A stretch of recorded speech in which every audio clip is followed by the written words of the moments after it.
I have been in ministry for over 45 years, and in that time span, there's been a lot of changes.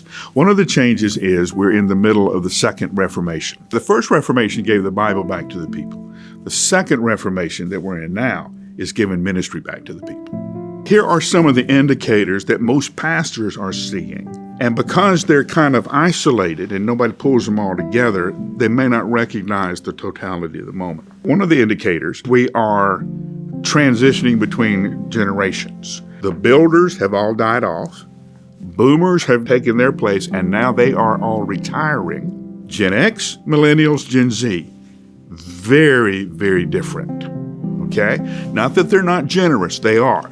They will give you the shirt off their back for a well in Africa. They will not give you 15 cents for the light bulb in the sanctuary. If you cannot draw a line between if you give this dollar, this person's life is changed, they will not give it.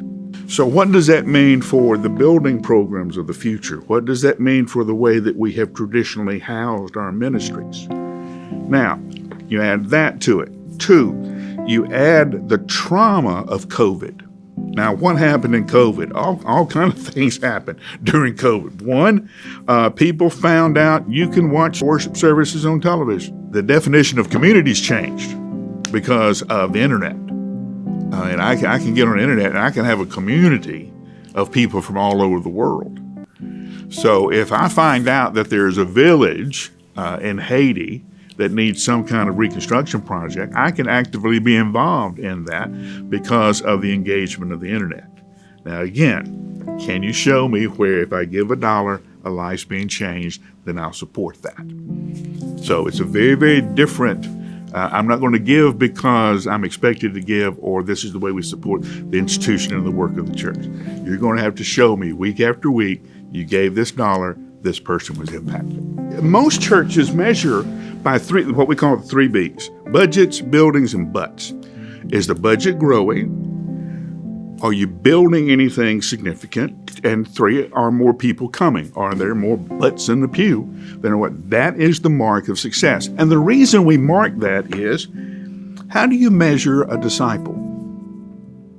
How do you measure spiritual growth? How do you measure love? How do you measure mercy? We can't measure those things. But because we were trying to professionalize everything, then we had to have things we could measure. So we ended up with buildings, budgets, and butts. Now, you know, like I know, what gets measured is what gets done. So all of a sudden, the whole job of the pastor isn't making disciples who will make disciples. It's in measuring the 3 B's. What is not noted and what is the glaring omission in that is the number of leaders that have been identified, trained, and then sent out into ministry.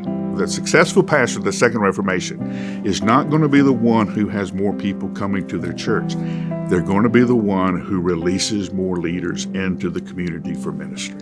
There is an illusion of church growth. Let me tell you what I mean by the illusion of church growth. In any given town, you will have a church or several churches that seem to be breaking all the records. Thousands of people are coming. The Easter services, stops traffic and everything like that.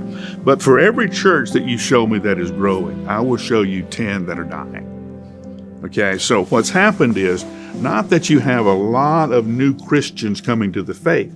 You have a lot of church members swapping churches. Okay, you have sheep going from this pasture to this pasture to this pasture. The result is that we have no net growth in Christianity. For the first time in history, we are no longer a majority Christian nation. The slide in attendance and involvement across denominations, that's what's happening in the United States, in our Christian world. When we started the Engaged Church Network, I assumed that we'd be working with churches and we'd be working with pastors and planting new churches. And so, I got all the numbers and all of the facts and went traipsing like a door-to-door, full of brush salesmen from church to church to church. The first thing I found out was most pastors are overwhelmed. They do not have time or room in their life for anything else, even if it's a good idea.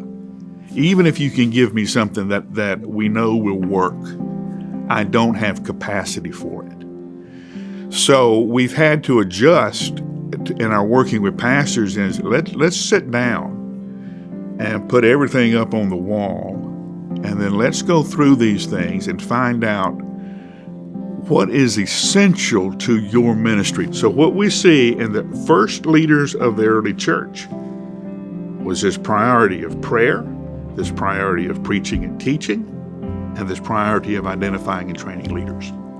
So for those of us that would challenge me and go, hey, I don't think that is a very pastoral and New Testament thing to do, I would say the proof is on you to show me otherwise, because it's what Jesus did and it's what Paul did, and because it's what Jesus did and what Paul did, it's probably what we should do. Now, people want to know why I'm optimistic. Here's why. The questions that are being asked, purpose, meaning, hope, all of those are Jesus questions. The questions that are being asked in our culture now are questions of identity. Who am I? Questions of meaning. Do I matter? And what can I do that can make a significant impact in the world around me? Why was I made? What is my purpose? Now, I'll tell you, there is nothing more exciting than sitting with someone and helping them find that purpose. Watch that light come on, and then watch them explode into some kind of life-changing, world-changing ministry.